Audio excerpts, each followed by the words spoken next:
If you're an international medical graduate looking to become a doctor in New Zealand, you'll know how hard it is to find good information on this subject. This is that one video which contains everything that you need to know, including how to apply for medical registration, what the NZREX exam looks like, what resources to use, and how to apply for jobs. Make sure you watch to the very end because we'll also be sharing insider secrets to actually landing a job after you've passed exams. You won't find this anywhere on the internet. Today, I've invited a friend of mine who is a New Zealand international medical graduate to chat about the process of moving to New Zealand.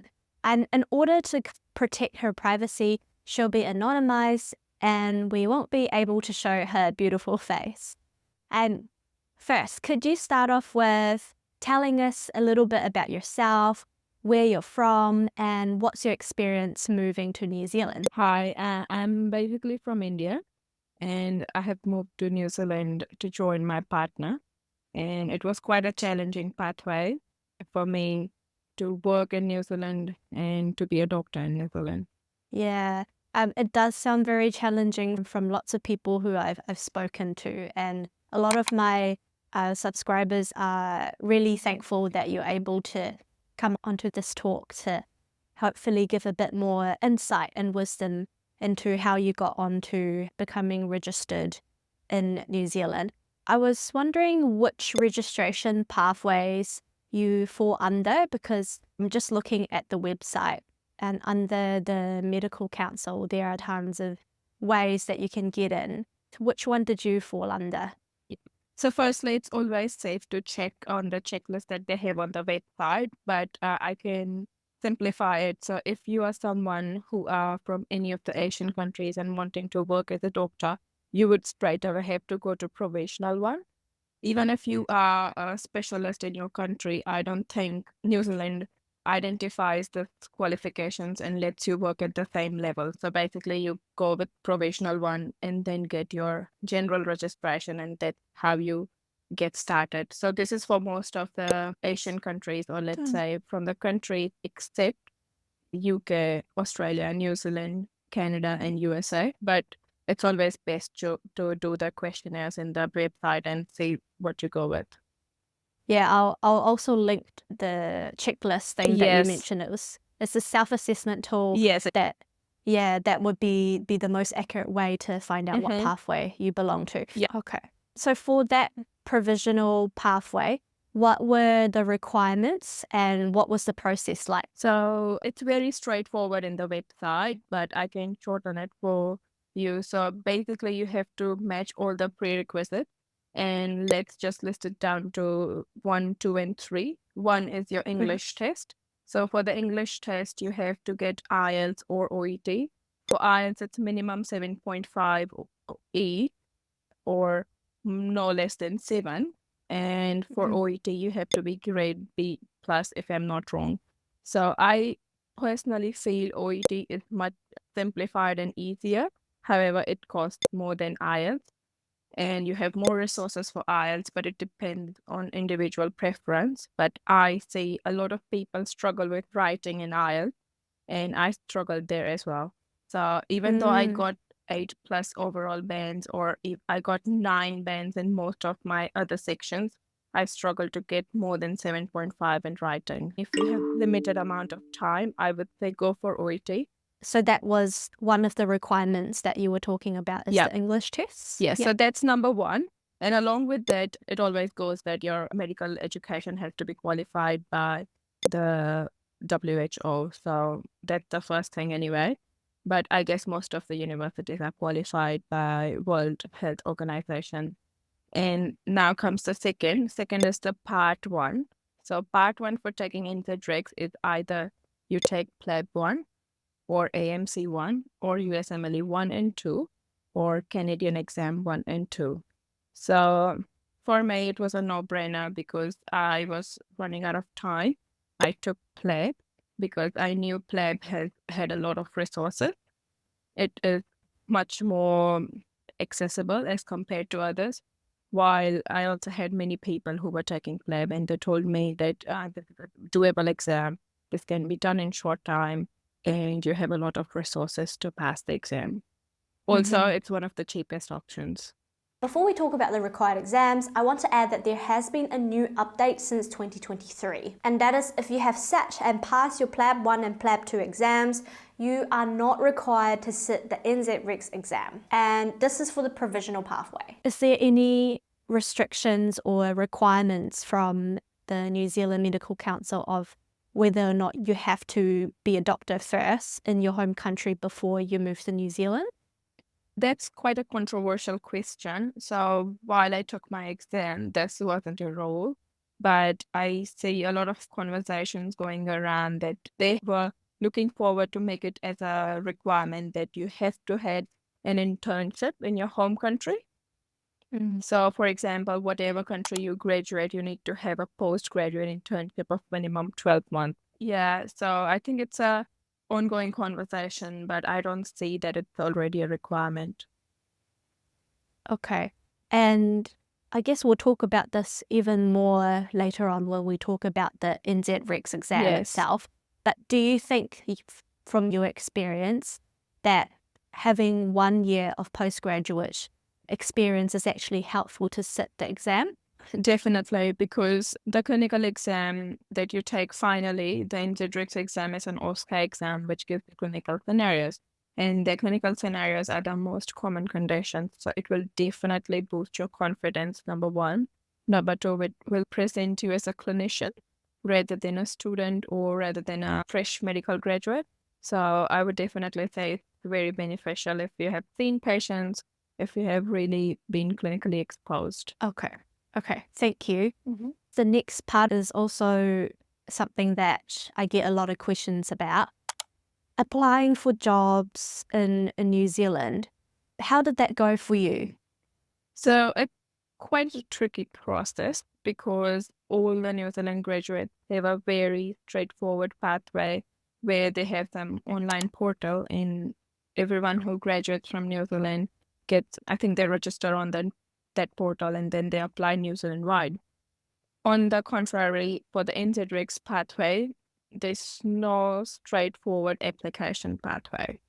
So once they have remaining spots in the hospital, that's the time they will look forward for NZREX candidate to fill out that spaces.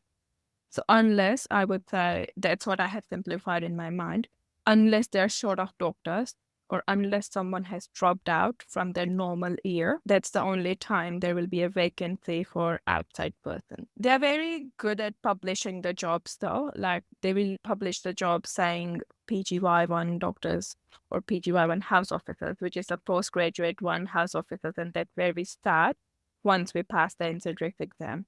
So when they publish the job advertisements for that, they do mention whether they're looking for a New Zealand graduate or whether they are looking for an NZREX candidate. Majority of the jobs, I applied for everything, and then I got majority of rejection saying this job is just for New Zealand graduates. And I mean, even if they don't reply me, I used to ask every rejection that I got that why have you rejected me? And most of the times they would tell me because this job was just for New Zealand graduates.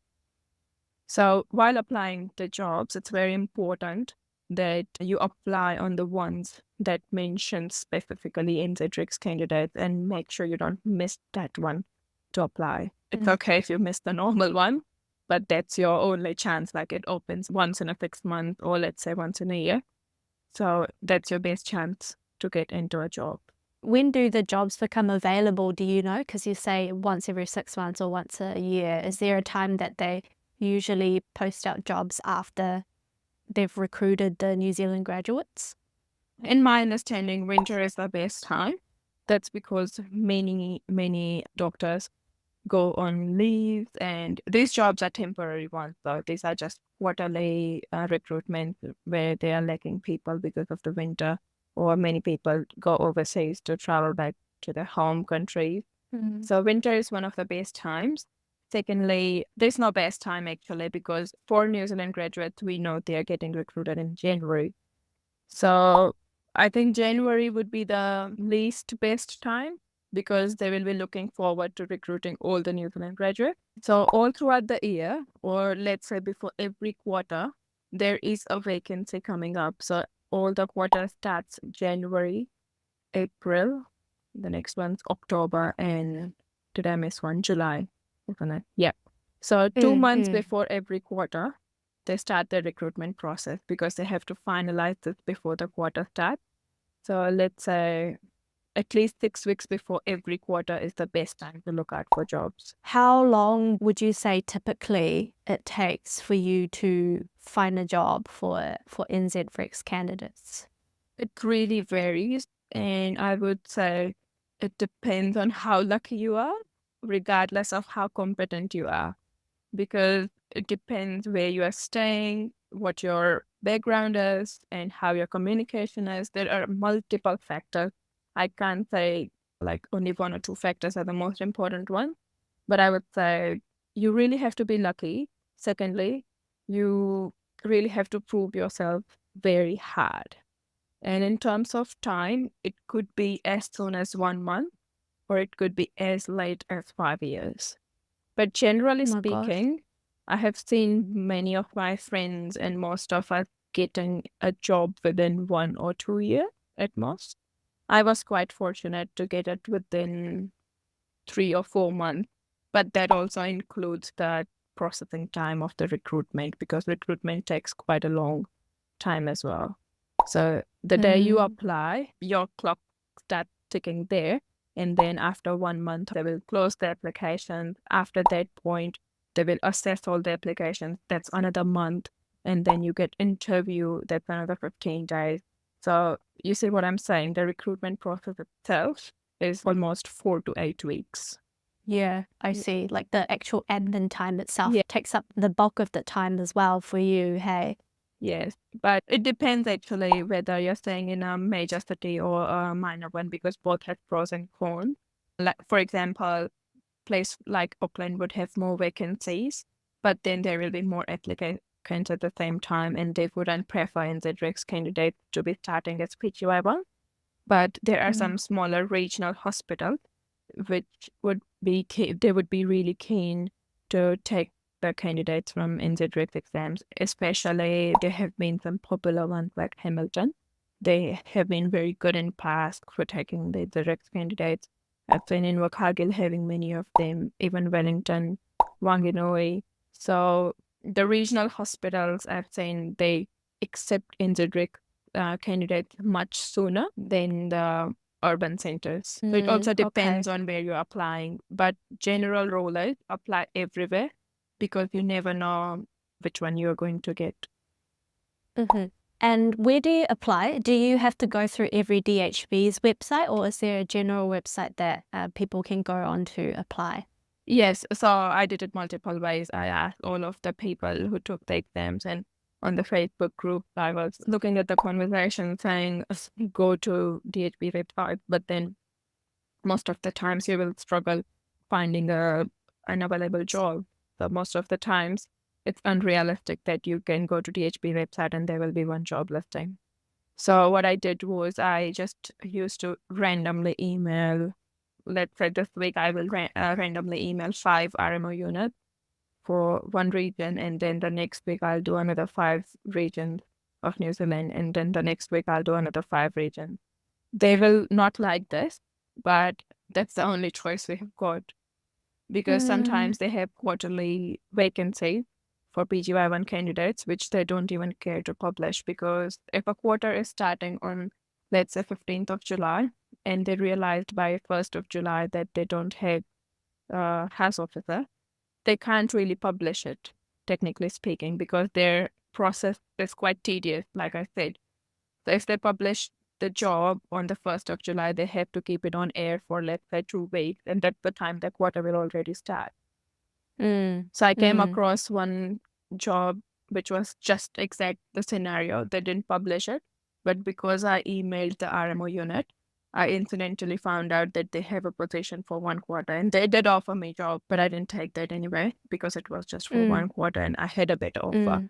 But if someone who doesn't have an offer, and if you had emailed the RMO unit, and if you were lucky enough to just hit on proper timing, then they would really take you. Like, they did my interview the very second or third day after I emailed them.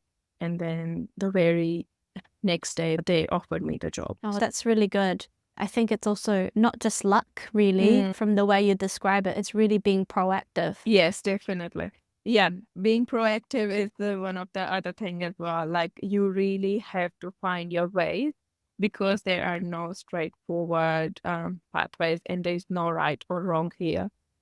So I'm not saying that you applying on the DHB website is wrong, but you can't just apply and wait for the DHB jobs to come out and then say I can't find a job, because that's not how it works for us.